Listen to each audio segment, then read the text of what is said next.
Coming to you live from a tinfoil-lined shed in John's back garden, it's this week's Apocalypse. I am your co-host, Kevin Lenihan. With me, as always, is John Ferris. John, how are you doing today? Hey, but can you still hear it? Yeah, man. It's like this is doing nothing. This is doing nothing. Like, I thought maybe, yes, the tinfoil would block the signals because that's what the crazy people do. Yeah. You see them in the movies again, but movies have maybe led us astray on that one. I'm not sure. I mean, there's bound to be some noise cancelling headphones, maybe. Ooh, I don't know. Maybe if we just screech really loudly so that we can't hear the sound that has been changing people. Although I hate the sound of screeching. It's like the sound of like babies crying and stuff like that. You know. Yeah. I think I would rather this weird transmission turned me into a rabid monster than. Well, it's not necessarily that it's making people rabid. They are becoming violent. That is true. Yeah. But they're mostly sort of running towards the shops and screaming that they need products, which is I don't know what they mean. They're being really generic. They're just shouting about how I need more products. I need more products. So I'm guessing that someone has developed some kind of mind-altering signal in order to increase their sales margins, but maybe wasn't specific enough with their signal. So now nobody really knows what they want, but they all know they need to shop. So they've been running around. It's probably like, I don't know. If it was anybody, it's probably McDonald's or Facebook or something. Jeff Bezos would be my. You think so? You think he's the one? I mean, it would work in Amazon's favor in the sense that it doesn't matter what they're buying as long as they're buying it. That's true. Maybe that's why. You know what? Maybe that's not a mistake. Who knows? But either way, John, I don't want to really feel compelled to go shopping all the time. I hate shopping. It's a nightmare. So I don't want to do that anymore. That's why we live the way we live, in rags. Indeed, we live in rags and currently in a shed. So that's cool. But we do have this massive widescreen TV and sound system that we've been able to drag in here because it's only in your back garden. So that's pretty sweet. So I have linked up a few sort of channels. I hope it's not coming in through the TV, actually. That's a concern, but sure. It'll be worth it, won't it? Well, if it's DVDs that are already owned, well, here, we'll find out. Yeah, we'll see. So, first off here we have Todd Williams' Cell from 2016, as distinct from The Cell, which is a very different film. So this is Cell, based on the Stephen King book. Then we have, directed by Bruce McDonald, we have Pontypool from 2008. And then we have a triple barreler here, which is the first time for that. So we have David Bruckner, Dan Bush, and Jacob Gentry's The Signal from 2007, which is a very on-the-nose title, which I'm hoping is going to mean that it's going to be the one that really saves us. So never seems to work out that way, unfortunately. Well, there's always a first. Indeed, there's the first time for everything. The most specifically named one generally ends up being the most vague of all. So, let's find out now. Alrighty, well, I'm really enjoying the sort of the atmosphere in here. To be honest, I like the sort of shininess of the silver of the tinfoil. But as soon as the sun hits it, we're fucked. I know, we're buggered. We shouldn't have left a big hole. We shouldn't have left a big hole of a window here to let the light in and cause a greenhouse. But I just love the sunshine. Yeah. You know me, John. I love the sunshine. Yeah. So that being the case, then with alacrity, let us find out what you thought of Todd Williams' Cell, based on the Stephen King book.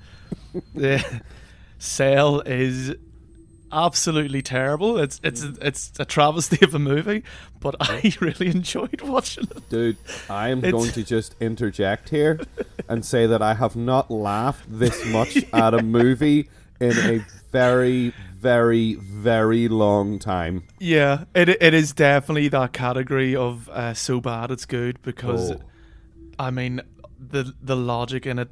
Well, I suppose that's it. There is no logic in it. The characters jump to conclusions automatically that happen to be right. John Cusack's character automatically knows, oh, it's the phones, the signal's coming from the phone, and that's what's changing, like, almost straight away. And Samuel L. Jackson's character is constantly commenting on their behavior and the things they're like, and also Isabel Fuhrman, her character as well. There's one point where they look at, she says, "They're like birds," and you're like, in what? In that they're traveling in a group? That's not bird-like behavior. That is also human behavior. Apparently, in the book, they can actually fly. They develop like really telekinetic powers. It's kind of funny. I've been playing Psychonauts 2 recently, so they basically take some of the powers from that, but they end up levitating. So maybe they just ripped that line from the book. Yeah, maybe they're like birds, only more like penguins. Birds, they're more like birds. They're like birds, but penguins who can't swim. I guess. Oh no, this movie is so funny. From the word go, it is just. I mean, like the start of it, at the very beginning, I was a wee bit worried because it's totally like you can constantly hear. For me, there is this. Just muffled behind the dialogue, you can hear Stephen King being a grumpy old man about all these kids on their phones all the time. Everybody's always on the internet, always on their phones. That's this whole film. You can feel somebody grumbling about that. Is there like a bunch of zombies on your phones? Look at you. Exactly, yeah. But from the moment, like, there's very little time before the event happens, and when the event happens, it is some of the most hilarious, like when we were watching House of the Dead, there were zombies, and they were terribly directed, and in fact, the problem with House of the Dead, it seemed, was that they weren't directed at all. The people who were the zombies didn't know what to do. Now, in this, I feel like they'd been told what to do, but it was unclear. Yeah. And they just went with whatever people did. Mm-hmm. And it was like, I don't understand what it is they're trying to do. Like, I think they're trying to almost emulate what they think people having an epileptic fit would look like. But that's the other thing, though. They all like act kind of different. Yeah. As well, even though, I mean, in some of these other movies, that kind of makes sense. They end up saying like it affects people differently, and I think in both the other two movies. But in this, it is very much going back to what you just said of Isabel Fuhrman's character saying they're like birds. They all are meant to become this like collective mind in this. Yeah. So for them all to respond differently makes absolutely no sense. Yeah, and that scene at the airport was just, I was gut laughing. Like, I am not joking. I actually physically hurt myself a little bit because I was laughing so much in that first scene. Like, there's a point where there's a guy, like, just decides he's going to bite a dog. But it's so stupid looking, and you can tell the dog's having a wonderful time. The dog seems happy as happy as Larry, as they say. Like, the dog's just like, yay, nuzzles. And this guy's like pretending to bite it, and it looks so unconvincing and stupid, but it was so funny. And there's people flopping around like fish, and then there's people just running in. Sometimes they just run into walls. Yeah. For no reason. Like, they become like, they don't feel threatening. They feel like they're a bunch of morons. Because zombies are stupid by nature, but they're primal and they're lumbering and they're monstrous. Yeah. Whereas these people aren't, for the most part. They just look like some dickheads, sometimes in a field, just mucking around. And it's so good. Like, the zombies are like these zombies. They don't call them zombies. No. They call them phoners, which is a terrible word. Phonies. Yeah, they call them phoners. There's another word that the couple that they come across, they have a different word for them, but I don't remember what it is. It's equally as bad, though. Yeah, but they're phoners. And like, yeah, the dialogue's so awful. The dialogue's awful, and then also I wasn't sure how long this movie was taking place, like the time frame of this movie, because John Cusack and Samuel L. Jackson don't grow any facial hair any more than what they have at the start. And then at one point when they meet that guy later on, and I'm just going to add a spoiler warning here because I might just drop random wee things that could spoil things. And actually, I'm definitely dropping one because there's a scene that I want to talk about because I thought it was the funniest fucking shit ever. But yeah, at that point you find out it's been at least a week from what one of them say. I was like, what? Mm-hmm. What? I thought this was all taking place in like 2 days. It feels like they go to sleep like once. I think for the whole movie. And that's it. And they don't Isabel Fuhrman and Samuel L. Jackson have no reason to follow John Cusack's character at all. Yeah. They just decide, nah, fuck it, we've nothing better to do. Let's go. Yeah, they immediately bond really unrealistically, and then they're the bestest of friends by the end of the film. Yep. And you're like, the thing is, the way they were acting, it seemed like John Cusack's guy never trusted Samuel L. Jackson's guy. Like, I was waiting for the whole film for Samuel L. Jackson to turn on and start murdering people from the way he was behaving. But then at the end, they were acting like, you're the best friend a guy could ever have. And like, you have not established that at all, you liars. Yeah. Yeah, they're trying to get credit for story work that was not done, I think. And especially like because of that time frame issue that I had, the scene where they go into the university, the sports field in the university and all, like it's completely covered in the sleeping zombies.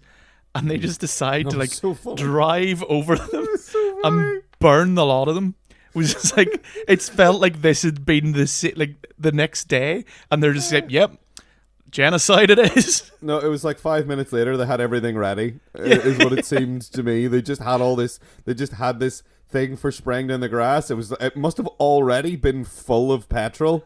Yeah. It must have already been full of petrol because they're just, and it's the fact that they're just so casually just driving over these people, like the thing shaking from side to side. Not even, expressing concern or even going, what if there's a cure or what, it's literally been like 24 hours, if even. Yeah, and they're out there just willing to commit mass murder on a grand scale. Like, it's a whole sports stadium full of people lying down that they're driving over and spraying with petrol, and then they set on fire. Yeah. And then, just to add insult to injury, while some of them get up and are running around on fire, they just start shooting them with shotguns as well.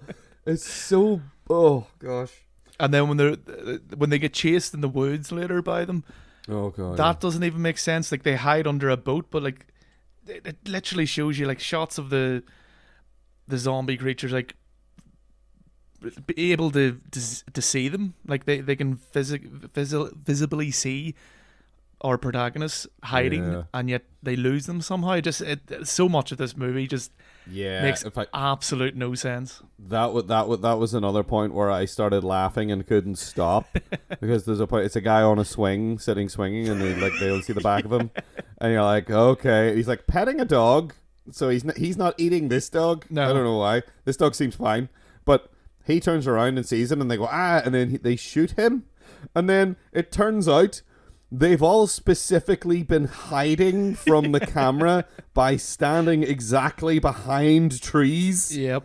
Like, that's supposed to be like, oh no, we just happened to not... No. They were standing at the exact angle to not be seen, like they were hiding consciously behind these trees. And then they all just casually step out and all turn around to look. And it's so bad. It's so poorly. It just looks so coordinated. The best part is, though, like...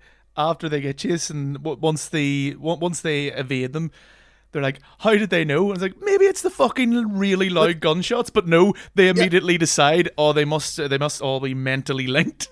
Yeah, the leap in logic. They literally just blasted that guy with guns from 15 feet away from where all those guys were standing. They're like, how did we know that we were there? It's like, you were literally firing off shots 20 feet from them. Yeah. Of course they knew where they were, but that's just something, I guess it's... I haven't read the book. Maybe it's better established in the book. It would have to be. It would. You'd hope so, but it is not. Like, here, they just jump to these huge leaps in logic and leap to conclusions, and then they're always right. Yeah. Every time they do it.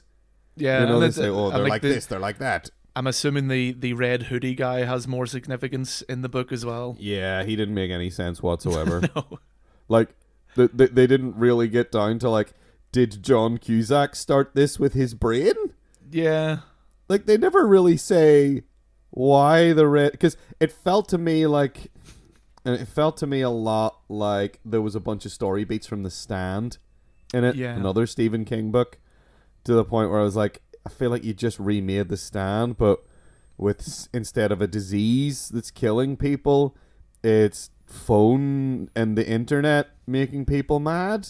I look at you as though the phone is a disease. And really truncated. Yeah, because there is a character in The Stand who is like that. There's like the man. He's like the man in black, I think they actually call him in The Stand. Or maybe that's the one. Maybe that's the really similar character from the Dark Tower series that Stephen King wrote. Oh, Stephen, diversify. Come on, it's too late now.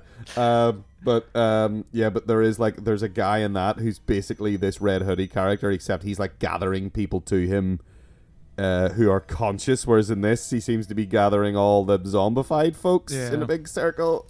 Oh, that big circle, the special effects in this movie are that level of bad that every time they try to do something, it becomes hilarious. Like, them shuffling in that circle had me crying with laughter. The way they were walking. The way they walk throughout the whole film is laughable.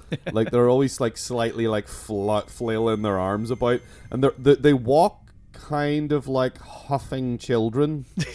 They look like 6-year-olds who are stomping off in a huff. Yeah. And that's how they sort of mostly comport themselves when they're being consistent.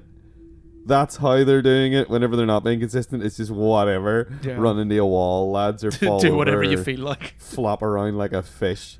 Yeah, so I can't say that this was a good movie, but I can say that I laughed the entire way through. I will probably watch this again. It might come up, like, yeah, you're right. It might come up. It is so awful, but it was so funny. It really, like, I was sitting down to this thinking, oh, I'm in for a slog here. And then I was so happy whenever everything kicked off and it was absolute nonsense. And I was like, oh, I might actually really enjoy watching this terrible piece of trash. And I did. Yeah, I mean, none of it is... It's clearly not intentional. This is not a comedy. It's not meant to be. But yeah, just what you're saying, it's absolutely hilarious from start to finish. Yeah, it's a laugh a minute. And I'm not exaggerating. Best comedy of the year. Yeah. It's really stupid. But this is the most I have laughed at a film in a long time.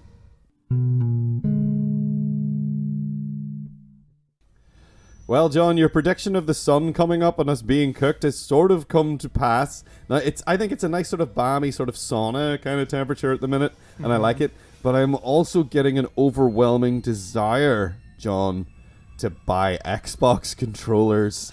And I don't know, is that normal? I guess that's normal for me. I think that's normal for you. Yeah. That's normal for me. Yeah, that's all right then. That's fine. I just, I'm just paranoid because of this horrible ringing in my ears that's been happening for the last 10 years. Let's just hope it's not tinnitus.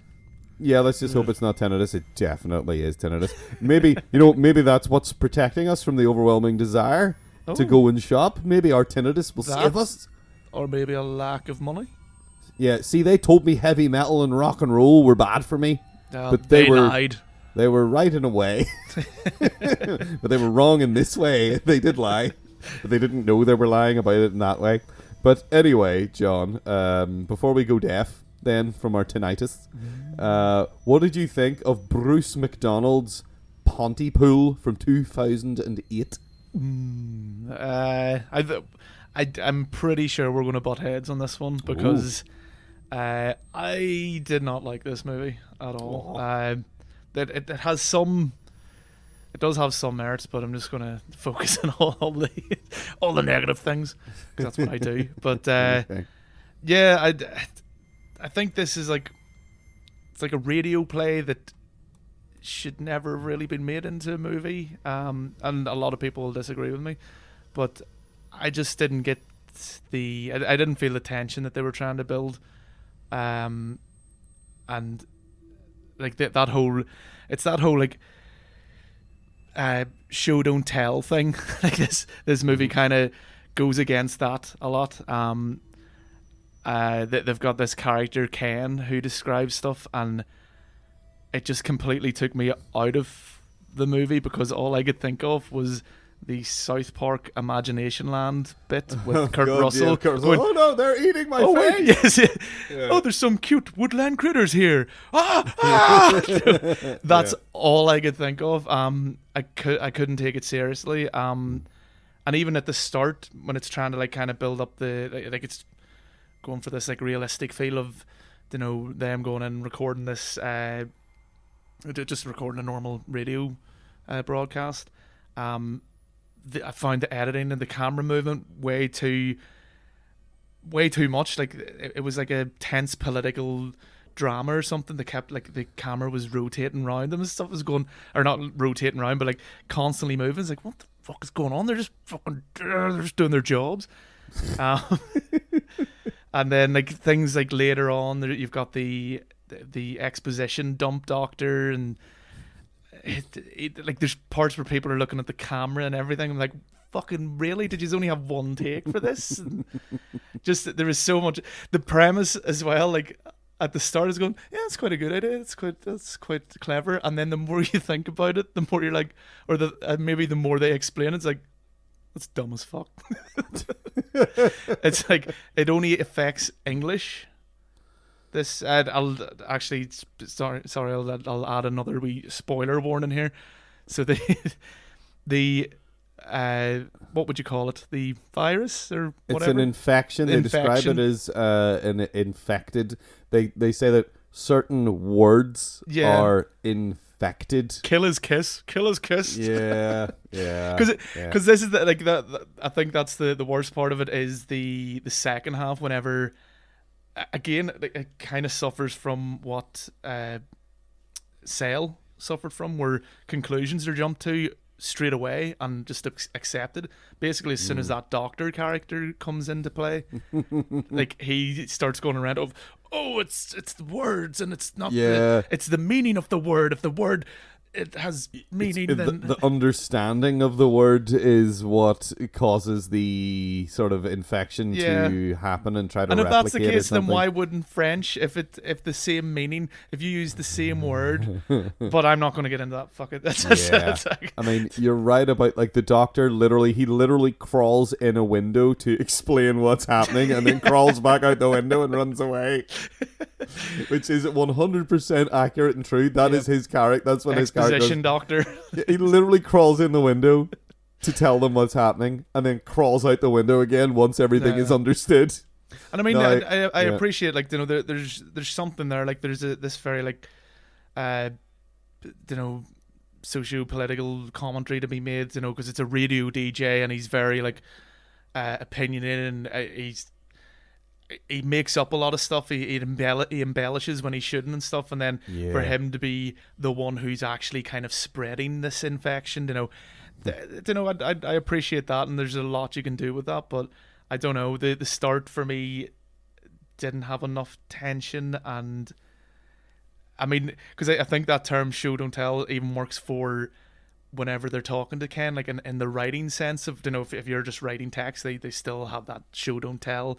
For novelists and stuff, to know, try and kind of get your audience involved, and to know it's going to be different for everyone. But for me, I just couldn't. It just felt like Ken was constantly like going, "Things are really bad. There's a man over there, and he's eating another man's." Like, why give any weight to this? Like, if that was me, I go, yeah, it's probably bullshit. Yeah, like why do they believe in Ken at all? Yeah, why especially Ken. It pretends that he's in a helicopter. He just plays sound. I enjoy that. Like, he just plays sounds of helicopters. It's a great wee joke. That is a great wee joke. It's like there is no sunshine chopper. It's just Ken and his Dodge Dart sitting on a hill. Yeah. That's great. No, I do. You're right, John. I do. We are going to butt heads a little on this, but I mean, nothing you've said is necessarily incorrect or wrong, because the stuff with Ken is daft. Oh, hush. The stuff with Ken is daft, and the exposition doctor is just that. He's the exposition doctor. Yeah. But I really like this film. I really like the atmosphere in this film. I like that it's this sort of like people. It's maybe the fact that it's people indoors in the warm on a cold day. There's something I really like about that. And is this because it reminds you of The Thing? No, don't be silly. Maybe. But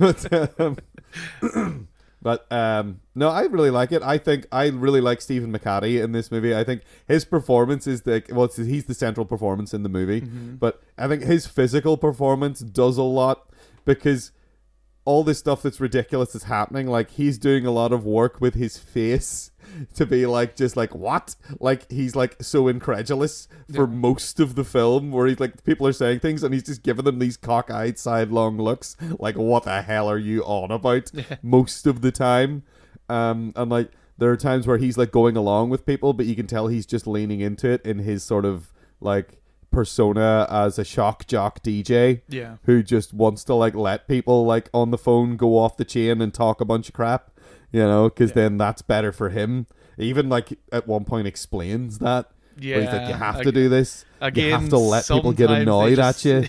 Sometimes they just over explain stuff. Or like him talking with the producer lady, like who's always like talking over him because he's constantly like going off script, so to speak. When it's just like, just read the fucking weather, dude. And he's like, that's the thing. I like that interplay. I really like the interplay that he's there and they really wanted him to come there and they've hired him, but now that he's there, he's difficult to handle, and it's her like trying to come to terms with like having to fucking try to put a leash on this guy. I almost would have preferred a drama of just that. So that sounds better to me. Like, you know, this movie about that. This like has been radio DJ, like shock jock. Actually, sorry, is a better term.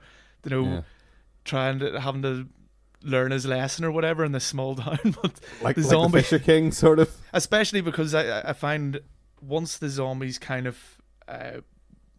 once they're introduced into that environment, it suddenly just leans into all the kind of zombie cliches. Then it kind of loses its originality or its voice in a way. Yeah, that's my least favorite part of the film, is once the studio is compromised, as it were, by the zombies from the outside. I like the fact that they are just sitting talking about stuff for most of the first like 2/3 of the film is mostly that.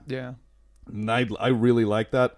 And like, I think this would, as you were saying, like a radio play, like this would be a really good play, I think. And like, if you got like a theater with a PA system for whenever he's like talking into the mic, you know, that would work really well. Yeah, I agree, because I think a lot of what took me out of that, and I couldn't really appreciate the atmosphere, was the editing and the camera choices. Sometimes just they seemed it was weird because it seemed kind of overbearing in the first half, and then the second half they just relied on like reverse shot and stuff like that. Like, it was just very basic for the latter half, and you're like, surely that should have been flipped. You know, it should have been more frantic, and it should have been more there should have been more happening even camera wise in the latter part when shit's kicking off, essentially. And but I mean, they do a bit, but yeah, I mean, it's even had the first half of this really worked for me, I think the second half completely shits the bed in a way. Oh, wow. Okay. I love that phrase. No. Well, it can be useful sometimes. I mean, well, they've got the forced in romance, another cliche, which comes out of nowhere. Yeah, that was completely unnecessary. Yeah, just like they had not established that this was happening at all before now. No, it is really forced in. You're right. But I still really like this film. I think this film's really good all the way through, but there are a few little dips, I suppose, with like exposition doctor. I think is the biggest crime that they commit. The bit that annoys me the most about him is he looks directly at the camera for like constantly. What the fuck? Like, do another take. Yeah, but he is just like, he's just there babbling things to explain things to try to make sure that the audience gets it. But it is a weird concept. Yeah. So you understand that they might feel like they have to explain it in a way, but because it is strange. It's a strange idea, but I think that's what I like about it, is that it's a daft idea. but they're taking it very, very seriously whenever they're talking about it. I'm like, right, okay. But yeah, they do have him come into exposition, and then they do just suddenly be like, yes, this is definitely what's happening. And they just lean into it. And then, of course, much like I guess with The Cell, but it's a way better film than Cell. There are people. Oh, no. But they do have those logic leaps that just become that are just right. Yeah. You know, there's just like, oh, I think this, and then it's just right. Mm-hmm. You know, and yeah, there's maybe not enough for that leap in logic to have happened in the first place. I mean, essentially, I think this movie lives or dies on whether it grabs you in those first kind of, say, the first 10, 15 minutes, really, to know if you get kind of hooked by the atmosphere and those kind of central three characters, then you're probably going to enjoy it, because that's what a large part of it is. Ending might change your mind a bit, or you might just accept it for what it is. But yeah, for me, a lot of it just, I kind of knew within the, it's kind of like when we were talking about The Cell there, of you're going in and going, oh, this is going to be a slog, and then when it shows you how ridiculous it's going to be, you're like, you know what, I might just enjoy this. Kind of the opposite for me with this. Is like, okay, is this going to be it for a while? Yes, it is. Oh, well, I really liked it. Yeah. That's all I'm going to say. I liked it the first. It's another one of those weird movies that I was like, end of the year, what's a good movie? What horror movies did I miss? It's one of those ones for me. Where I was like, that's a weird title for a movie. What is that about? And then I read the synopsis of it, and it didn't make a lot of sense. Yeah. And I was like, I think I feel like, and that made me feel like, I think I just got to go watch this. And then I did. And then it was one of those, like, I felt like I discovered it on my own things, you know, where I was like, oh, I just stumbled across this thing, and it's weird, and I like it.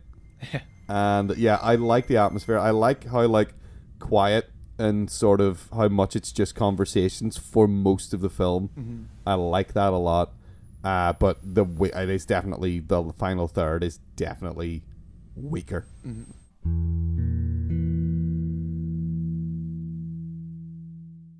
All right, John. Well, I got sick of sitting in a tinfoil shed, so now we're out sunbathing in the garden. I kind of don't really care about The Signal anymore. No. It was so hot in that goddamn shed, dude, and like, you clean your lawnmower when you're done, like, doing the goddamn garden, because there was, like, rotten, like, grass clippings everywhere in there. My allergies are going nuts. Oh, God. You know what I should do? I should go and buy antihistamines. Oh. That sounds like crazy. A shovel for... What? That sounds like crazy signal zombie talk. But no, I need to buy bulk tissues. I need to buy a box of 500 packs of individual pocket tissues. To be fair, you probably do. I probably do, actually. Again, that's probably not The Signal getting me. Yeah. That's just me. That's just life. That's just me. So, well, we're out here. We're having a nice time. It's the summer. So, you know, I'm feeling good. So, since we're feeling good, what I like to do when I'm feeling good is sit down with you and talk about movies. So, how about we talk about David Bruckner, Dan Bush, and Jacob Gentry's The Signal from 2007. John, what did you think of this film? Well, I enjoyed this film. For the most part, it has a few problems here and there. I think mainly tonally, it's a bit schizophrenic, possibly due to each act. I read up on it, each act is directed by one of the three directors, so that's kind of how they worked it. I don't know how much interplay they had as far as it's almost an anthology movie, but following the same characters that involves the same characters, looping in and out. It's kind of, there's a wee bit of overlap where it'll jump back in time a wee bit, and then they'll overlap at either end, kind of thing. But it is very tonally dissonant. I mean, the first. The first act is very much like a straightforward kind of horror setup, and you know, again, kind of zombie-esque. I know they kind of go crazy in this because of the Signal. The middle part is like a comedy horror. and I actually think the third act's the weaker one, but I don't know if it's because he had to deal with kind of wrapping it up and stuff. And again, spoilers for this, because it has another like fake out ending, which again you can kind of see a mile away. Yeah. But no, for the most part, I enjoyed this. I think I think this film's pretty cool. Yeah. I think this film has, again, the tonal shifts. I think I really enjoyed the tonal shifts when they happened. Yeah. Because it kind of comes out of nowhere. Yeah, once that second act hits in, I was like, what? Yeah. When the fuck did this become a comedy? And then, and like some of the jokes don't land, so I was a bit like, to begin with. And then there was stuff that happened. The character Anna, I kind of saved it for me in those early moments, because she's like this kind of almost like Stepford wife type. She is a 100%. They are a Stepford family. Yeah. Her and her husband. When you get the little flashback to before she murdered him. Yeah, and she's brilliant in it. Like she's sitting with his corpse, basically like.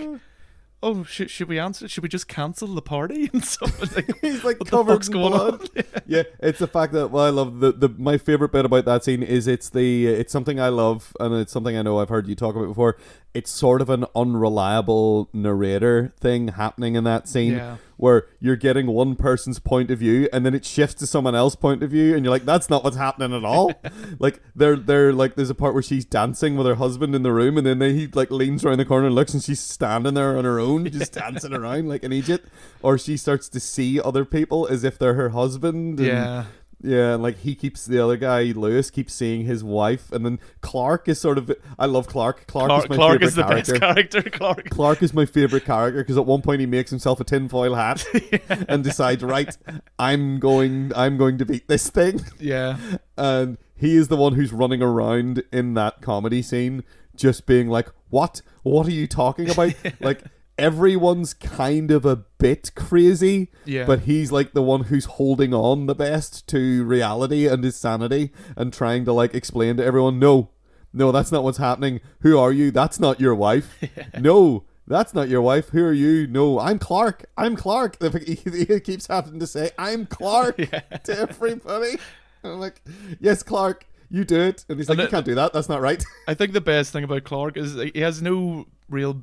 Like, he knows Anna, but he has no real business. He doesn't need to be involved in all this, but he just kind of is. But yeah, like, some of the characters are great. I mainly from the first act, I like the guy Rod, who you're not sure, that's the husband's friend, who ends up tying him up, and he gets Maya, like he's trying to kind of help Maya, but it's kind of not too clear if the signal has affected him or the situation has affected him, which I really enjoyed. Yeah, he is at the point where he's like, I've had to do a whole bunch of horrible stuff. Yeah. And it's really messed me up. And like, he's tried to help people by like not killing them and tying them up and stuff. But then that hasn't been enough, because then he's gone back later and someone else has come and just murdered all the people that he tied up. Yeah. And you're like, and he's like, yeah, he's messed up from that. And he is acting a bit crazy, but he's also been hit round the head with a hammer. Yeah. Oh, the amount of concussions in this movie. And even like at the end, I was kind of sitting there going, "There's no the main male protagonist, Ben." I was just like going, "There's no way he's surviving. He was unconscious for hours." He was beaten into unconsciousness, I think, almost on 2 separate occasions. I think he got messed up really badly. So yeah, he is like nobody, like you get that feeling where you're like, you feel like nobody's gonna survive at all. Yeah. And they do kind of keep it open a bit for like, what happened really. The only person that I feel confident that is, still really going to make it at the end of the movie is Clark. That's it. He's the only one. He's my little bastion of just like, he's the only one that deserves to. Yeah, and just that image, the image of him like getting the tinfoil roll out and wrapping it around his head and trying to make a hat out of it is just brilliant. It was just like, that's the point where you're just like, yeah, this movie, they know exactly what they're doing. Yeah. But you're right about the third act. I think that is Clark is in the third act, and he's my favorite thing in the third act because he's still there, hanging about, trying to help. Yeah. But yeah, I guess the responsibility of basically having to take these two initial stories and conclude them is something of a challenge, and it feels a bit messy. It feels like just kind of trying to quickly order these things to make some kind of sense, and some of it doesn't work. And I mean, it still has its good points as well. Like the is it Ben, or it's either Ben or Lewis? Ben is the philanderer. Ben's the guy that the Maya is cheating with. Yeah. Who's in love with her? And I can't remember what one. I think it is actually Ben. Yeah, because Clark ends up like trying to talk him round, but he sees like Maya without a face. I like that wee scene. Oh yeah, a good wee bit of horror there. Yeah, it was a good physical effect. It looked really horrible. Yeah, it looked like someone had clawed their own eyes out. And in a really realistic way. And again, that was to disturbing. Go back to Anna, actually, she has like possibly the worst death out of everyone. Oh yeah, I felt so sorry for her. Yeah, yeah. And she was kind of very innocent compared to everyone else. I was like, yeah, that's horrendous. Like she killed one guy, but he was trying. It was her husband who was trying to strangle her. Yeah. And then Lewis just came in and like that was actually one of the funniest points in the movie is when a girl comes to the door for help. And Clark lets her in, and then as soon as she walks in the door and says "Thank you," Lewis just beats her to death with a friggin'. And like it was funny because it was absurd and it was shocking and it came out of nowhere. Yeah. And then the way Clark is just standing there like, "Oh my God, what are you doing?" It was just I had a almost rupture moment when I was watching that. And then Lewis is just like kind of going, "Oh, she was going straight for her." Yeah, everybody's like, she was thinks coming that's at you. His wife, and it's like, yeah, I was protecting you. She was coming at you, and he's like, she just walked into the room. You fucking psycho. I mean, you can even tell. I think we enjoyed the second act much more. To know that. Yeah, it's brilliant. Like the first act, I liked because the first act has a lot of actually really well set up tension. Yeah, and it's brutal, and like it has a lot of like very straight, like just. There's one guy who's walking around with shears, and just snipping people's spines. Yeah, and that's like that was the most frightening thing in the movie for me was him because he was so calm. Yeah, just walking up behind people and just snip, and then moving on, and he was horrifying. And I mean, we you know, again, the third act has the extra job of wrapping things up. The first act also has the extra job, probably more important, of setting everything up as well. You know, making sure we get to know Maya and Ben as a character, and the whole situation with you know, her cheating on Lewis with Ben, and all this. So there is a lot is packed into that first act, and it works, and it works pretty well. Yeah, and it's like they do a good job of basically being like, you know, none of these people are perfect, and they're all maybe like a bit. Everyone's a bit shitty, except for Clark. Again, like except for Clark and Anna, like everyone's a bit of a shitty person. Yeah. But like so that, I think that's maybe the main reason why Clark is the guy that I got behind so hard, is that, you know, Ben's kind of a jerk, and Maya's a jerk, and Lewis is a complete asshole. Yeah. And I guess his mate is his mate Ken? Rod. Oh no, it's Rod. Rod, the one who's hitting Maya in the car before she crashes. Rod's probably all right until he's definitely crazy. Yeah. Until that scene with the cop lady who shoots him, and then he just goes off on one. You're like, okay, is Rod actually, you know, signal crazy, or has he just cracked? Just angry? Is he just disturbed and scarred and also angry now? I don't know, but they do a good job of mixing that up, so you're maybe not sure. It's like there's a point where you're not sure how crazy Clark is as well, because Clark seems so sensible, but there are a couple of moments where he's just going along with the craziness that other people are saying. So it feels like everyone has been touched at least a little bit by the signal.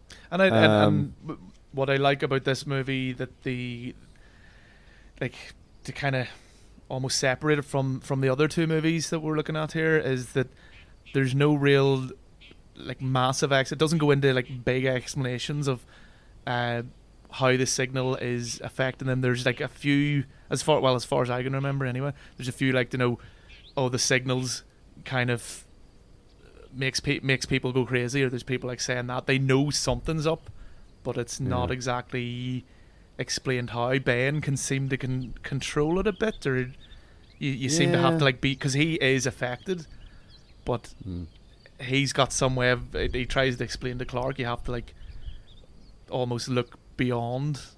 Yeah, behind the noise. He keeps saying just beyond the static. But that's as like, much of an explanation as we get, and I kind of like that okay, that's all you really need, Yeah, because like he's able to sort of bring Clark back a bit. Yeah. By telling him. Clark has this thing where he thinks about it and is like, oh yeah, and then he kind of understands, and then Clark's kind of okay again, which is nice because I just wanted Clark to be okay, I guess. Did I mention I like Clark? Did I mention Clark's a good guy? Yeah, I like Clark a lot. Clark's good. Okay. Yeah, so I think this is a good film. This is on the whole, on average, this film comes out on top in a way of like just being a great cinema experience, I suppose. And again, it's also another one of those films for me, much like Pontypool was, where I just found it on a list. Yeah. And was like, I'm going to go watch this because the explanation for it is so odd that I have to go and now see it to understand what it is. And I'm really glad that I did. Yeah. And I'm glad I actually got to watch it again this time around because it was thoroughly enjoyable. Yeah. Okay, well, now we're in a queue for the shops because I need allergy medication and now we need sunscreen. And sure, while we're here, we'll pick up some... Oh, I think I need some cough medicine too now. Oh, gosh. Aftershave. Can never have too much aftershave. Yeah, you should buy. You know what? It's better if you buy more now while it's on sale. Buy it in bulk. So buy 15 of those. I mean, not that we ever shave, but no, but might I mean, need it. Yeah, you might need it for something else, like starting a fire or something. Or 15% off. Anyway, John, sorry, I'm distracted by all these bargains because I have to buy. But while we just wander around the aisles here. What did you think? Which of these did you think was the best movie? Well, it has to be The Cell. No, I'm almost kind of in that camp because I did we can't deny we enjoyed Cell. I called it The Cell there. Have to Cell. You've called it The Cell a lot. It is not The Cell starring J-Lo and Vincent D'Onofrio. In which, once again, that's another film where Vincent D'Onofrio is just this brilliant chameleon where it takes you the entire film to go, oh shit, that's Vincent D'Onofrio because he's such a good actor. But J-Lo's terrible. Jennifer Lopez is a terrible actress, and that is on the whole not a good film. But I like that visually. But now I've just reviewed The Cell, so we can just scrap that, okay? Now we can stop talking about The Cell and just talk about Todd Williams, Stephen King's Cell. Yeah. So is it the best movie? I don't think that. Stomach saying so. I mean, I do think The Signal is a better movie, but I can't deny I enjoyed The Cell very much for what you said quite early into when we were talking about it, where you can almost hear Stephen King in the background, his grumpy old man, like going, "Look at you on your phone. Get off your phones, you goddamn kids!" Which I kind of enjoy. It's like, it's the whole film was just felt like Stephen King was screaming that in my face, and the bad CG and the ridiculous, like obvious fake out ending where in The Signal they have like a fake out ending, but it kind of it's to leave things open ended and like you're going okay, and you can actually perceive it as the kind of good ending actually happens, and the bad ending is the flash forward to before that happens kind of thing. anyone who hasn't seen the movie, that makes no sense. But but in Cell, it's so rubbish. It's so bad, and it's it so looks funny so looking. hilarious. Yeah. It's so funny looking. It's when he's just walking around. It's the expression on John Cusack's face when he's walking in the crowd. It's just like his mouth's hanging open, and it just looks so daft. But then all the people who are being the phoners just look so daft. And they're like just running. The part where they're all just chasing them in the forest and they're just running into trees was so... like, there was nothing intimidating about them whatsoever. They just seemed like bumbling idiots gone crazy. Whereas, like, the antagonists in The Signal... where some of them, as I was saying before, some of them are genuinely frightening. Like the guy with the shears is really scary. And like Lewis is a head case. Yeah. Lewis is maybe the scariest of all because he seems so rational and then he just is a murderer and a crazy man. And like I think that's something to really latch onto as well. It's why The Signal gets my vote, because just what you're saying there, the characters, there's actual characters in The Signal. Like Cell, it's basically cardboard cutouts, and there's never cardboard really cutouts that you can imagine Stephen King is running up behind and saying things, and then running up behind the one next to it and replying to it. I mean, the instant friendship of John Cusack and Samuel L. Jackson is just weird. And it's like, as you say, like as soon as they lock eyes, almost it's like, we're besties now. Let's go survive. And they leave a load of people to die on the subway.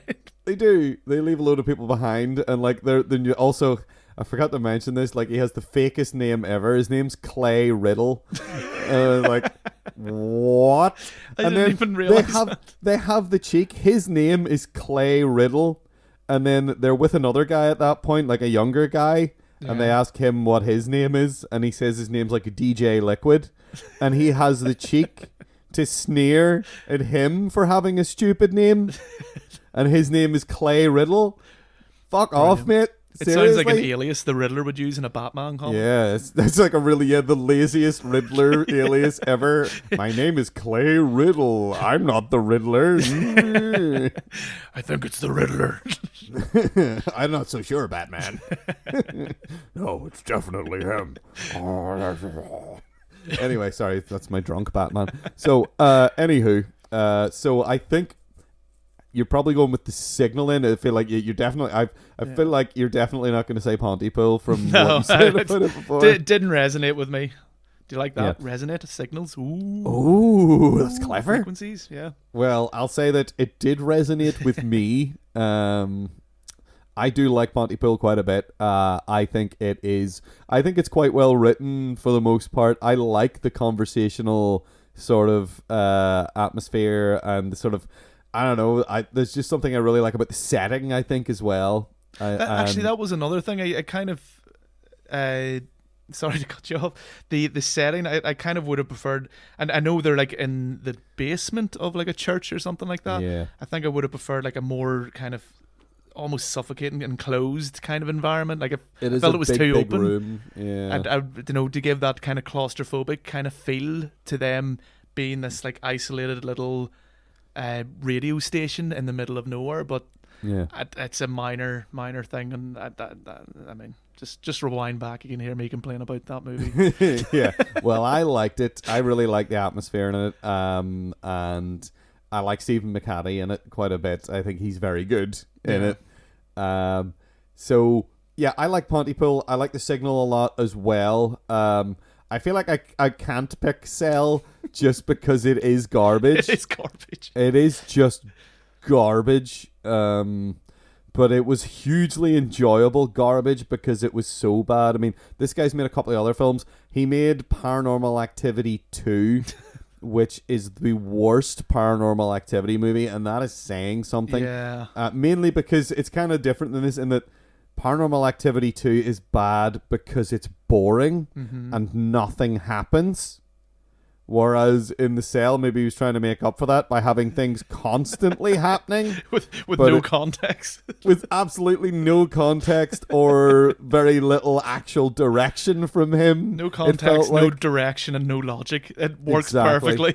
Which was just this perfect storm of crap that's just all sort of formed together to form this hilarious, idiotic thing. Because I think that's the thing with Cell is, I know certain people I would suggest this film to in the very way that we enjoyed it. Be like, you have to watch this. It's so ridiculous. Like, I imagine I'm one of those people. If we hadn't both watched this, I would be the person like, oh, you gotta watch Cell. It's hilarious. Yeah, is it like the question that follows? Oh, is it good? No. That's why you need to watch it. Yeah. It's perfect, yeah. So it's perfectly bad. It's not like it's perfectly bad because it probably thinks it's really good. It's kind of like it reminded me of The Happening in a way, but if The Happening hadn't been about nothing attacking people, if there had been a something attacking people, The Happening maybe would have been like this. It's definitely more enjoyable than The Happening, which hugely more enjoyable. It's not something you're going to put in the cover of your DVD. Definitely more enjoyable than The Happening. ... That's the quote for the box, John. Yeah, so it is bad. I just feel like we have to give it like an honorary mention. Yeah. Because I mean, I did literally laugh the entire way through it. I'm not joking. I sat and I laughed out loud for almost the entire film. Oh, please use proper phone speak. You LOL'd. I lolled throughout with THRU. Oh fuck! I'm lost after lol. I'm trying to work like a numeral 8 in there. I did not H8 this movie. Anyway, it's crap, but I loved watching it. I had a great time watching it, and again, I may watch it again because it was so awful. Pontypool, I really, really like the atmosphere in Pontypool. I think Steve McHatty's great in Pontypool, and there's just something about, again, I keep saying the atmosphere in it, but I just think I really like the setting and everything in it, and I just enjoyed it thoroughly. The Signal is probably the best one for me as well. I mean, it's by no means, because we have heaped a lot of praise on it. Like it does. Yeah. I mean, as we said, it suffers from that kind of problem with its tone. There's also like, it's not like amazingly edited and things like that. You know, there's no like real amazing cinematography in it and stuff like that. But it's competent, and I don't know. For me, it works very well, and it has some scenes that really work. Like a lot of those comedy scenes. We didn't even touch on Rod's head in a vice. That was all. He's like oh my god, he's talking to the severed head. And he's like, you realize you're talking to a severed head right now, right? That bit's brilliant. And you know what? It has to win because it has Clark in it. Exactly, Clark. It has the best character from any of these films, who is Clark, obviously. Yeah, so what you're saying about the tone there, I feel like initially the tonal shift works for them. Yeah. And it works really well as it slowly turns into a comedy in the second act. Mm-hmm.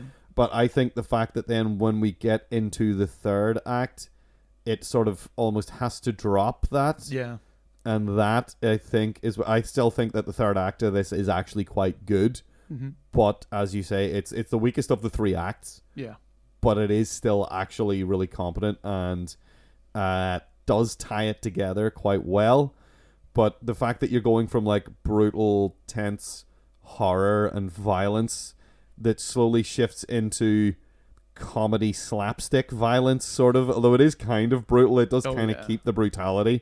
But then the fact that the comedy sort of drains away, I don't know. I think they maybe should have kept the laughs up a little bit for the rest of the movie, but I think they really wanted the emotional punch at the end of it, and maybe that wouldn't have landed so hard if they were not taking it seriously, I guess. Yeah. But I think on the whole, the whole thing does still really work.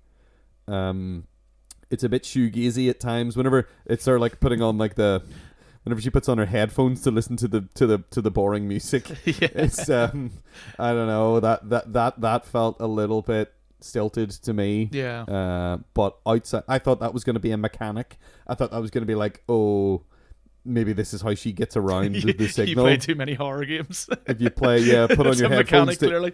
No, put your headphones on, quick.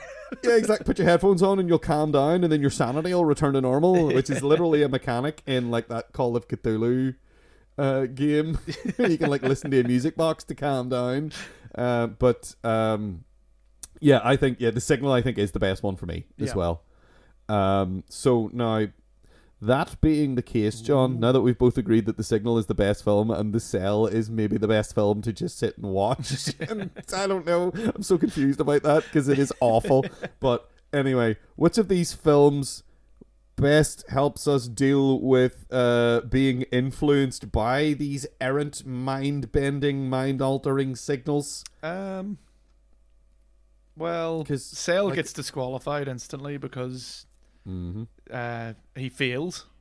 He does. So I mean, they do have a solution, but they don't really.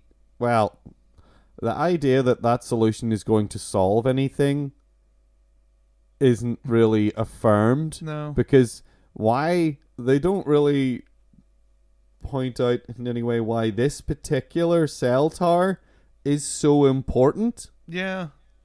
There's no sort of explanation for that. They act as if there has been. I imagine it's probably in the book somehow, but yeah, that doesn't help. Like, you shouldn't make your move that you need reading material. Yeah, I mean, if you're going to make a standalone thing, it should stand alone. Yeah. It's kind of the problem with if we were reviewing it here, let's say, we were reviewing, say, the Serenity, the Firefly movie. Yeah. We would have to take into account the fact that as a standalone movie, there are huge problems with it. Yeah. If you haven't seen the TV show that led up to it. And I mean, with that, you can forgive that because the whole point of that was that it was just to appease the fans anyway. It was to wrap things up. It was exclusively for the people who got into the TV show and were going to see the film. Yeah. Whereas in this case, when it's an adaptation of a book, if you're going to make a movie, you shouldn't have to have read the thing that it's based on to understand what the hell is going on in it. It should stand on its own. Yeah. And, if you're looking at it in a critical context, I would have to take points away from Serenity for doing that. I'm taking huge chunks of points away from The Cell for that because it doesn't explain itself at all, but it behaves like it's explained itself. Yeah. It behaves as if... I mean, the whole way through, that's, again, one of the reasons it is so enjoyable, it behaves like all this is logical, like their conclusions that they jump to all make sense, and nothing. No, it's just like the writer just going, birds. yeah, fuck it. They need to know that it's this, so there we go. He needs they're flocking like birds. We'll say that they flock. It's just so that they can avoid using the term herd, which has been applied to other zombie movies, herd and horde. Yeah. They don't want to say that, so they want to use the word flock. So they're like birds. And it's like, they're not like birds. They're nothing like birds. It's nonsense. What are you talking about? And then they're like, right, well, we need to go to this specific cell tower. Why? Yeah. Some people spray painted something on a wall about that this was a safe zone, and then it turns out that it's not, and there's a cell tower there. Yeah. And that's it. They don't say, oh, this cell tower was built differently or anything like that. Nothing like that. It's just... It's 5G, mate. That's 5G. That's 5G. Burn the tower down. Yeah, exactly. So don't burn towers down. No, and like Stephen King's definitely not one of those guys. I've seen his Twitter. He is the opposite of those guys. So that's not the point he's trying to make. Most definitely. So that film does not explain itself, but pretends it has. Mm-hmm. Much like anti-vaxxers. Much like those people. As far as Pontypool goes, they do actually sort of try to find and come across a solution that feels logical. but it has some does it work jumps. though? It doesn't really. It kind of leaves it open ended in the sense that I don't know. it seems if like they're does just or getting not. bombed at that point. To be honest, it may have worked, but it may also be too late. Yeah. Maybe it. Yeah. See, yeah. Again, and that's actually another thing I like about the ending is it has one of those ambiguous endings. Much like, again, also like The Signal in a way. It has an ambiguous ending that didn't piss me off. Sometimes an ambiguous ending can just be there because they didn't know what to do. Yeah. And sometimes it's like, oh no, they're just trying to say something. And I feel like in that case, they seem to be very sort of anti-sort of Canadian government. Yeah. Weirdly in that movie, a wee bit. Mm-hmm. They're talking about like separatist fucking terrorists and stuff, which I didn't know was a thing in Canada, and kind of isn't really, but sort of is. Yeah.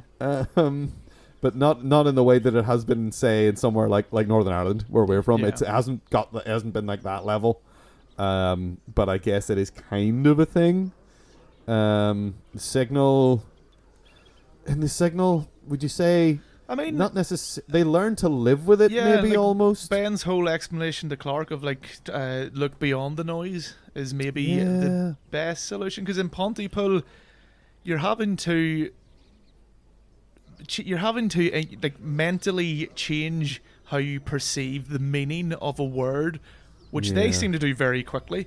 I think anyone would like, you'd be doing well if you got one word kind of the meaning of it changed or muddled up in a week, unless you have some kind of brain problem. Rather than in like 20 seconds listening to this radio DJ being like, kill his kiss. Kill his kiss. Kill his kiss. And then, that's not going to work. Rememberable. Yeah. I don't know, but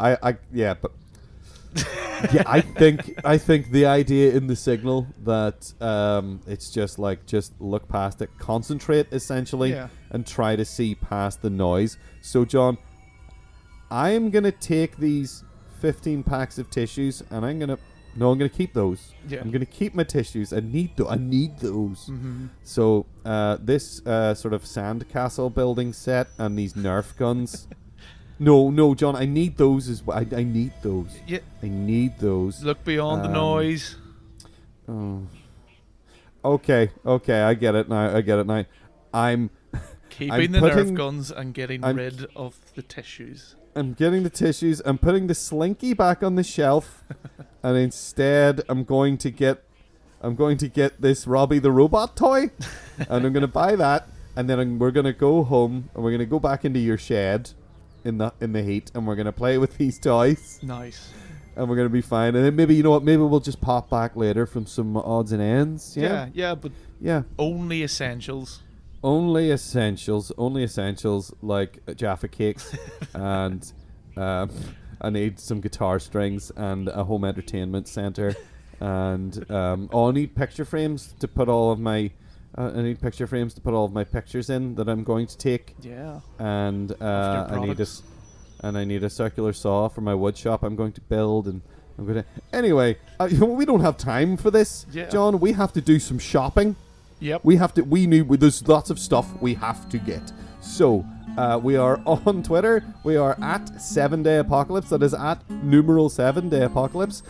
You can email us at filmcast@thisweeksapocalypse.com. That's filmcast@thisweeksapocalypse.com. Visit our YouTube channel as well, This Week's Apocalypse, of course, on YouTube. We'll be posting full episodes up there, and also now truncated This Week's Apocalypse Truncated Edition Diaries, I believe. Twatted. Like Twatted, I believe, is the acronym for it, which is not the reason we did it. Yeah, but anyway, totally. That's all we have time for this week, because I have to go and empty my bank account into all the shops for sponges and toys and video games. Yay! Got to buy!